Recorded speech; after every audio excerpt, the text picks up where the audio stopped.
नमस्कार, प्रखर राजपूत को देख रहे हैं आप। आज तारीख है 26 नवंबर साल 2025 और इजराइल, फिलिस्तीन, लेबनान समेत पूरी दुनिया की खबरों के साथ एक बार फिर से आपके सामने हाजिर हुआ हूं। इस वीडियो में हम आपको बताएंगे कि चाइना ने भारत के ऊपर ऐसा दावा ठोका है और फाइनली चाइना की तरफ से ऑफिशियल बयान भी निकल के सामने आ रहा है। लेकिन इसके बावजूद भी हमारे देश के यशस्वी प्रधानमंत्री श्री नरेंद्र दामोदर दास जी मोदी लगातार खामोशी इख्तियार करके बैठे हुए हैं। और साथ ही इस वीडियो में आपको ये भी पता चलेगा कि पाकिस्तान के अंदर भयानक तरीके से प्रोटेस्ट हो रहा। अब ये प्रोटेस्ट क्यों हो रहा है, क्या वजह है, इसके बारे में भी हम डिटेल में एनालिसिस करेंगे। और साथ ही इस समय नेतन्याहू ने भारत के अंदर अपने दौरे को कैंसिल कर दिया है। अब इस दौरे को कैंसिल करने के बाद नेतन्याहू ने सिक्योरिटी के हवाले से कौन सी वजह बताई और उसमें भारत की कितनी बेइज्जती हुई है, यह भी एक बहुत बड़ी खबर है। इसको भी हम डिटेल में एनालिसिस करेंगे। और साथ ही ईरान को उनके ही प्रॉक्सीज ने बड़ा धोखा दिया है। अब ये बड़ा धोखा क्यों दिया है, क्या वजह है, क्या पूरी कहानी है, ये भी हम डिटेल में जानेंगे। और साथ ही नेतन्याहू को झुकाने के लिए, नेतन्याहू को तोड़ने के लिए, नेतन्याहू को सत्ता से बाहर धकेलने के लिए इजराइल की विपक्ष पार्टी ने एक ऐसा प्लान बनाया है कि अगर ये प्लान सफल हो गया तो यकीन मानिए फिर नेतन्याहू की कुर्सी नहीं बचेगी और नेतन्याहू को शायद देश छोड़ के भी जाना पड़ जाए। तो आज जो खबरें मैं आपको बताने जा रहा हूं, ये खबरें बहुत ज़्यादा अहम है, बहुत ज़्यादा इंपॉर्टेंट है। इस वजह से वीडियो को लास्ट तक जरूर देखिएगा। चैनल पे नए हैं तो वीडियो को लाइक करके चैनल को सब्सक्राइब जरूर कर लीजिएगा। और साथ ही इजराइल और फिलिस्तीन की इस जंग में आप किसके साथ खड़े हैं, इजराइल के साथ खड़े हैं या फिर फिलिस्तीन के साथ खड़े हैं, आप किसके लिए आज तक दुआ कर रहे थे, कमेंट करके मुझे जरूर बताइएगा। क्योंकि जब आप कमेंट करते हैं ना तो वो कमेंट भी आपका एक दुआ की तरह काम करता है और दुआएं बड़ा रंग लाती है। खैर, आप कमेंट करते रहें, तब तक एक एक करके मैं आपको खबरें बताता हूं। और सबसे पहली, सबसे बड़ी और सबसे इंपॉर्टेंट जो खबर निकल के सामने आ रही दोस्तों, वो इस समय चाइना से आ रही है।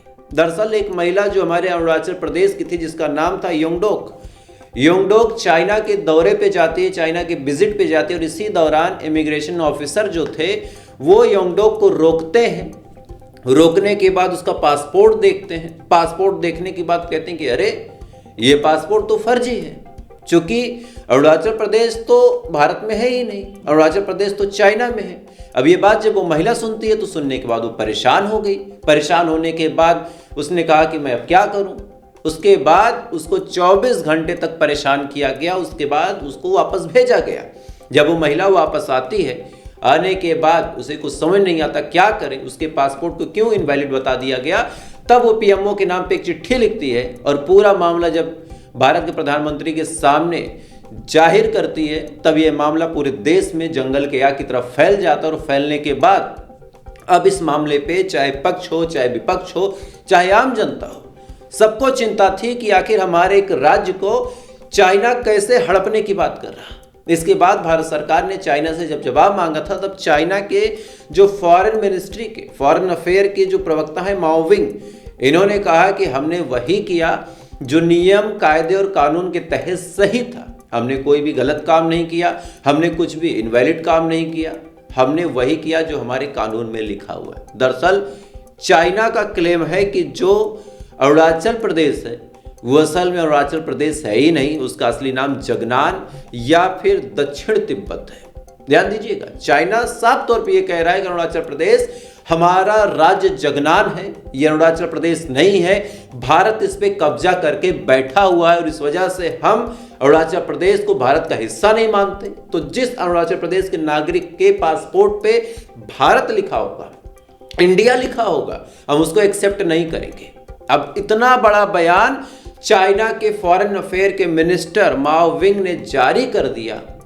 हमारे देश की फॉरेन अफेयर मिनिस्टर की तरफ से भी ये कहा गया कि हम कड़ी निंदा करते हैं, अरुणाचल प्रदेश जो है वो सिर्फ हमारा है, अरुणाचल प्रदेश पे चाइना का कोई मतलब नहीं है। हमारे देश का नागरिक जब चाहेगा, जहां चाहेगा, इसी पासपोर्ट पे जाएगा। लेकिन आज ये सवाल नहीं है। सवाल जो है उस सवाल को कोई पूछना ही नहीं चाहता। असल सवाल ये है कि चाइना भी दावा ठोक रहा, पाकिस्तान से हमारे लफड़े चल रहे हैं, बांग्लादेश हमारे कान में मूतने का काम कर रहा।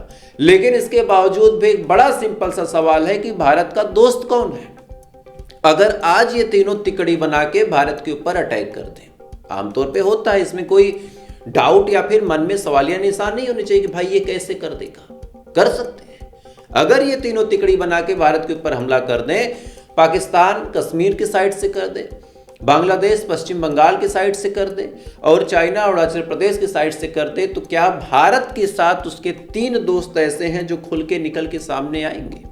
अब बहुत सारे अंधभक्त मंडली ये कहेंगे कि रशिया आएगा। रशिया आ सकता था, लेकिन तब जब मामला केवल पाकिस्तान का होता। रशिया चाइना के खिलाफ कभी नहीं आएगा, क्योंकि चाइना और रशिया और भारत तीनों ही ब्रिक्स के मेंबर हैं और तीनों केवल सुलह समझौता की बात करेंगे, एक दूसरे के खिलाफ कभी नहीं आएंगे। तो रशिया कट गया। अमेरिका से आपके कैसे ताल्लुकात हैं आपको पता है। मान लीजिए कुछ लोग अब यहाँ पे कहेंगे कि चलो अमेरिका आएगा चाइना के खिलाफ, लेकिन इधर पाकिस्तान, क्या पाकिस्तान के खिलाफ अमेरिका आएगा? जो भी थोड़ा बहुत जानते हैं वो कह देंगे कि नहीं आएगा। अब बचा केवल एकमात्र देश जो भारत का सच में साथी रहा है, वो है इजराइल। और इजराइल के क्या सूरत हाल है वो भी आप जान लें कि दिसंबर महीने में इजराइल का दौरा होने वाला था। इजराइल के प्रधानमंत्री बेंजामिन नेतन्याहू भारत आने वाले थे, लेकिन अचानक से उनके दौरे को कैंसिल कर दिया गया और अचानक से ये र्यूमर भी उड़ने लगा कि भारत की दिल्ली में ब्लास्ट हुआ है और ये ब्लास्ट खतरे की बात है। इस वजह से इजराइल के जो प्रधानमंत्री हैं बेंजामिन नेतन्याहू, वे भारत के अंदर सुरक्षित महसूस नहीं करते, तभी वो नहीं आ रहे। अब ये बात जब बोली गई, इसी के बाद इजराइल के खिलाफ भी लोग बोलने लगे।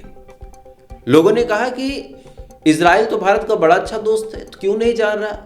अब मजबूरी में इजराइल की फॉरेन मिनिस्ट्री की तरफ से बयान जारी करते हुए इजराइल को ये सफाई देनी पड़ी कि भाई साहब हम आ रहे हैं, परेशान मत होइए, हमें सिक्योरिटी पे पूरा भरोसा है, बस थोड़ा सा मसला जो आपको हम बता नहीं सकते, इस वजह से अभी हम नहीं आ रहे हैं। हम डेट तारीख तमाम चीजें मुकर्रर कर रहे हैं, अगर सिचुएशन सही रही तो हम आ जाएंगे। तो इजराइल की ये सूरत हाल है। पाकिस्तान के खिलाफ अमेरिका आएगा नहीं, चाइना के खिलाफ रशिया आएगा नहीं, तो पूरी दुनिया में हमारा दोस्त है कौन? यही सवाल सरकार से पूछना चाहिए कि भैया आप पूरी दुनिया का 10-5 चक्कर लगा चुके हो, कोई छोटा से बड़ा देश बचा नहीं होगा जिससे आपने बातचीत, व्यवहारिक तौर पे मुलाकात या फिर औपचारिक विजिट ना किया। लेकिन इसके बावजूद भी आज माओ विंग ने, जो चाइना की फॉरेन मिनिस्टर की प्रवक्ता, उन्होंने साफ तौर पे कहा कि अरुणाचल प्रदेश चाइना का हिस्सा है, भारत इस पे कब्जा कर रहा है। अगर कल को कभी लड़ाई हो जाए तो फिर कौन हमारे साथ आएगा? यह सवाल सरकार से बनता है। खैर, इधर ये तमाम चीजें चली रही दोस्तों, उधर भारत को फिर से एक बड़ा झटका लगा है कि भारत के साथ आर्मेनिया ने अपनी तेजस विमान की डील को कैंसिल कर दिया है। दरअसल आर्मेनिया ने भारत के साथ, खासकर हिंदुस्तान एरोनॉटिक्स लिमिटेड के साथ 1.2 बिलियन डॉलर के करीब एक रकम को पे करके 12 एयरक्राफ्ट की डिमांड की थी और कहा था कि मुझे 12 तेजस फाइटर प्लेन चाहिए। लेकिन जैसे ही दुबई के एयर शो में वो भयानक हादसा हुआ, उसी के बाद तेजस के ऊपर से जो आर्मेनिया है उसका भरोसा खत्म हुआ, भरोसा डगमगा गया। भारत की सरकार के जो लोग हैं वो भरोसा कायम करने में शायद नाकाम रहे। इस वजह से आर्मेनिया ने साफ तौर पे कह दिया कि हम डील को कैंसिल कर रहे हैं, हम भारत से तेजस विमान नहीं खरीदेंगे। आप ध्यान से देखिए कि 1.2 बिलियन डॉलर का ये पूरा सौदा था। अब 1.2 बिलियन डॉलर का अगर ये सौदा हो जाता, भारत सक्सेसफुली तेजस विमान डिलीवर कर देता, तो आने वाले टाइम में अलग अलग देशों से और सौदे आते। लेकिन एक हमारा हादसा होना, साथ ही इस पूरे मामले पे हमारी मीडिया, हमारी सरकार द्वारा सही से सफाई ना पेश कर पाए। देखिए, हादसे को तो कोई नहीं टाल सकता। F-35 भी क्रैश हो जाता है, Su-57 भी क्रैश हो जाता है, चाइना का भी क्रैश हो जाता है, F-16 भी क्रैश हो जाता है। देखिए, मशीन तो कोई भी क्रैश हो सकती है, लेकिन असली कमी हमारी सरकार की पीआर की थी। सरकार इसको कुछ ऐसे तरीके से थोड़ा सा फॉल्स नैरेटिव भी फैला के पूरी दुनिया के सामने लाती और ये बता देती, और बताने में शायद कामयाब अगर हो जाती कि ये न प्लेन की गलती है, न पायलट की गलती है, सिचुएशन की गलती है, तो शायद आज पहला जो हमें तेजस का डील मिला था 1.2 बिलियन डॉलर का, वो कैंसिल ना होता और आने वाले टाइम में भविष्य के रास्ते भी ना बंद होते। लेकिन भारत सरकार ने इस मामले को एकदम हल्के में लिया और आज उसका खामियाजा हमें देखने को मिल रहा है। खैर, इधर ये तमाम चीजें दोस्तों चल ही रही हैं। इधर अब आपको मिडिल ईस्ट की कुछ बड़ी खबरें बताता हूं, जिनके बाद आप यकीन मानिएगा कि नेतन्याहू की सरकार इस समय बारूद के ढेर पे बैठी है, कभी भी वो कुर्सी भड़ से उड़ सकती है और कुर्सी के साथ कुर्सी पे बैठने वाला भी दूर फेंका जाएगा। दरअसल इस समय एक ऑपोजिशन लीडर है, जैसे हमारे देश में प्रधानमंत्री मोदी जी हैं तो अपोजिशन में राहुल गांधी हैं। सेम वहां पे एक अपोजिशन लीडर है जिनका नाम है यायर लैपिड। यायर लैपिड इस समय संसद भवन में, यानी जो इजराइल की पार्लियामेंट है, वहां पे एक प्रपोजल डालने वाले हैं। इस प्रपोजल में यायर लैपिड ने साफ तौर पे कहा है कि ट्रंप ने जो 20 सूत्र यानी जो 20 पॉइंट्स रखे थे, हम उन्हें 20 पॉइंट्स को संसद भवन में पार्लियामेंट में लाएंगे और लोगों से कहेंगे कि इन 20 पॉइंटों को एक्सेप्ट किया जाए। अब आपको लगेगा कि भैया 20 पॉइंट रखे गए हैं, ट्रंप का ही प्लान है, नेतन्याहू मना क्यों करेगा? लेकिन पेच यहां फंस जाएगा। कैसे आपको समझाता हूं। 20 पॉइंट में से 3-4 पॉइंट तो बड़े अच्छे कि हथियारों को हमास छोड़ देगा, साथ ही जो इजराइल है उसके जो बंधक है हमास उनको वापस कर देगा।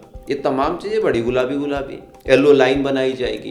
कभी भी फिलिस्तीन के अंदर कोई हथियार नहीं रखेगा, फिलिस्तीन के अंदर कोई आर्मी नहीं होगी, विदेश की आर्मी आके कंट्रोल करेंगी, सब ठीक है। लेकिन 2-3 चीजें ऐसी हैं जो इजराइल को कभी भी मंजूर नहीं होगी। पहला, फिलिस्तीन को एक अलग देश का दर्जा दिया जाएगा, फिलिस्तीन को एक अलग राज्य का, अलग देश का दर्जा दिया जाएगा और ये चीज कभी भी इजराइल को मंजूर है ही नहीं।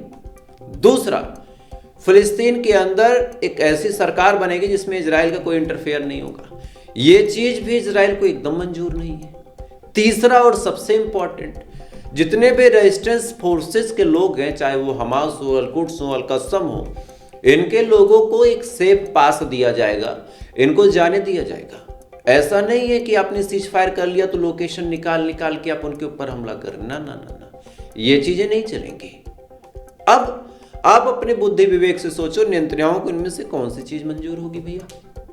ऑब्वियस सी बात है, नेतन्याहू को इनमें से कोई भी चीज, कोई भी डील मंजूर नहीं होगी और दैट्स व्हाई अब यायर लैपिड पार्लियामेंट में इस विधेयक को लाएंगे, वहां पे वोटिंग होगी, वोटिंग में नेतन्याहू के पक्ष के लोग अपना वोट रखेंगे, यायर लैपिड के पक्ष के लोग अपना वोट रखेंगे और हम सभी जानते हैं कि नेतन्याहू की पॉलिसीज की वजह से आधा इजराइल सड़कों पे उतरा है। तो ज्यादातर जो पब्लिक सेंटीमेंट है वो यायर लैपिड के पक्ष में जाएगा और अगर ऐसा हुआ तो 20 सूत्रीय कार्यक्रम नेतन्याहू को मंजूर करना पड़ेगा। नेतन्याहू की जो सत्ता की हनक है वो यहां से कमजोर हो जाएगी और अगर ऐसा हुआ तो यकीन मानिए नेतन्याहू की कुर्सी भी चली जाएगी। और यही वजह है कि नेतन्याहू लगातार इस मामले को इधर से उधर, दाहिने से बाएं घुमा रहा है।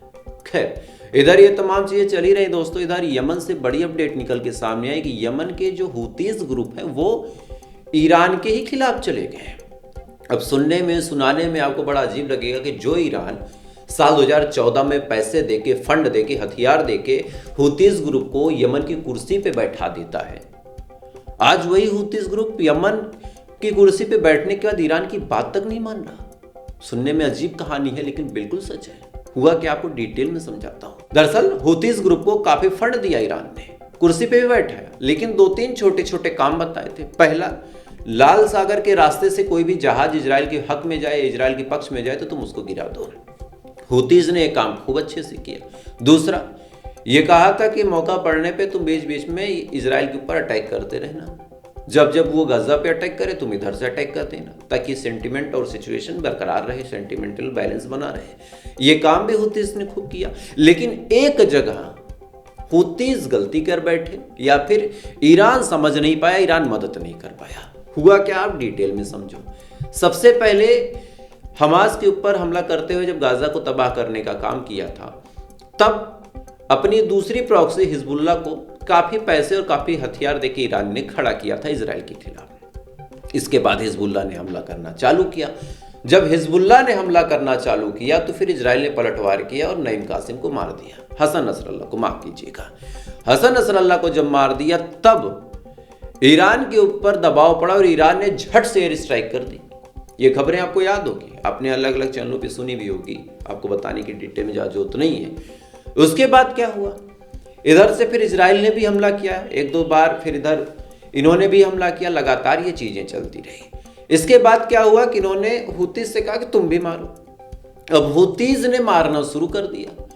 मारते मारते मारते मारते इजराइल की तरफ से भी पलटवार हुआ। इजराइल की तरफ से जब पलटवार हुआ तो भी चंद दिन पहले आपने ये खबर सुनी थी कि हुतीज के जो प्रधानमंत्री हैं उनको मार दिया। अब हुतीज ग्रुप को यहां पे उम्मीद थी कि अब हमारी तरफ से भी ईरान एयर स्ट्राइक करेगा, फुल स्केल पे हमारी मदद करेगा। लेकिन ताजुब की बात यह हुई कि ईरान ने वहां पे खामोशी इख्तियार कर ली। अब यही चीज हुतीज को खा गई। हुतीज को लगा कि भैया ऐसा है, हम इनके लिए लड़ाई लड़ रहे हैं, हम इनके लिए मारकाट कर रहे हैं, ये हमारे लिए कुछ कर ही नहीं रहे, तो एक काम ना करें, हम खुद से ही सारी चीज कर लें। यहीं से मामला गड़बड़ हो गया। आलम यह है कि ईरान ने हुतीज ग्रुप को मनाने के लिए जो फोर्स है, कुड्स फोर्स, उसको जिम्मा सौंपा कि भैया जाके मना के लेके आओ। वहां भी बात नहीं बनी तो IRGC के जो कमांडर हैं वो गए, वहां भी बात नहीं बनी। उसके बाद अब्दुल रेजा सहलाई, एक माने जाने कुड्स फोर्स के नेता हैं अब्दुल रेजा सहलाई, ये भी जाते हैं और अभी तक हुतीज ग्रुप ने अब तक नहीं कहा कि भैया ठीक है हम ईरान की बात मानेंगे। तो आने वाले टाइम में ईरान की सिचुएशन हुतीज के ऊपर से कंट्रोल खोने वाली है। भले इस खबर को आप मजाक मस्ती में ले लें या फिर किसी भी तरीके से ले लें। खैर, तो फिलहाल ये थी पूरी खबरें और इन खबरों के बारे में आपकी क्या राय है कमेंट जरूर कीजिएगा। वीडियो अच्छा लगा हो लाइक सब्सक्राइब करके अपना प्यार दे सकते हैं। बाकी थोड़ी देर बाद आपसे फिर मुलाकात होगी इजराइल, फिलिस्तीन, लेबनान समेत पूरी दुनिया की खबरों के साथ। तब तक आप अच्छे रहें, खुश रहें, अपना ख्याल रखें, अपने देश का ख्याल रखें। जय हिंद, ऊपर वाला आपकी हिफाजत करे।